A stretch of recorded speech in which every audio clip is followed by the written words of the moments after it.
ఇది ఓడిపడిందా దాని ఆపం చేయాలి నేను ఏం కాదు నువ్వు ఇన్ని రోజులు పాలు తాగుతున్నా ఎన్ని రోజులు 101 రోజు పాలు 101 రోజు గుడ్డు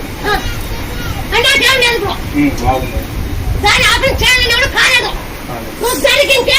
జరిగిందవా జరిగింది లేదంటే లేదు జరిగిందవా నేను నిమ్మకాయ ఇస్తాను ఇది తాగు అసలు ఎప్పటికీ రాకూడదు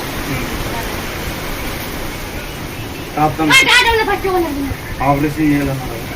బొక్కుంది ఓపెన్ హార్ట్ సర్జరీ చేయాలన్నారు నేను యాడికి పోయినా వద్దు గుంటకల దగ్గర ముత్యాలమ్మ పోదాము అవి ఏమన్నా చెప్పినాయి అవి చెప్పినట్లు నడుస్తున్నాము వచ్చినాను ఎప్పటికీ పడలేదు ఇది కాదండి రెండు చేతులు పట్టు ఊరవతల నుంచి బాణుకుండా వెళ్ళించుకొని రావాలన్నమ్మ అని మొక్కుపడము ఆ పొద్దు బాగైతేనే ఊరవతల నుంచి సంకట నుంచి తప్పనితో రావాలి బాబు బాణుకుండా వేసుకొని గుడి చుట్టూ తిరగాల రావాల అని చెప్పినావు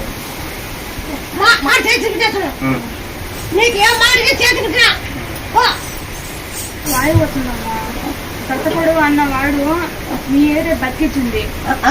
బతకడు అన్న వాడిని మీరే బతికించింది అలాంటిది వాయువు ఉంది ఒక లెక్క కానీ బ్రతకడు నమ్మకం లేదు మిషన్ తీసేస్తే ఇంక లేడు వీడు మీరు ఏం చేసా మేము నమ్మకం చెప్పలేము బాగా బతకడు అని తేలి చెప్పేసానుమా తేలి చెప్పేస్తే ఆ రోజు రాత్రి ముత్యాలమ్మ ఫోటో నాకు మా ఆయన పంపించాడు పంపించి మీ నెంబర్ పెట్టాడు మీ నెంబర్లు పెడితే మీ నెంబర్కి నేను ఫోన్ చేసి మీ ముక్కుకొని మీ నెంబర్కి ఫోన్ చేసి స్వామి ఈ మాదిరిగా మేము ముక్కుకో ఉన్నాము ముత్యాలమ్మకి బాబు హాస్పిటల్ మేము చెన్నైలో ఉన్నామని చెప్పినాం చెప్తే చెన్నైలోంచి మమ్మల్ని డిశ్చార్జ్ చేయలేదు మమ్మల్ని డిశ్చార్జ్ చేయలేదు స్వామి నాకు రావడానికి కుదరదు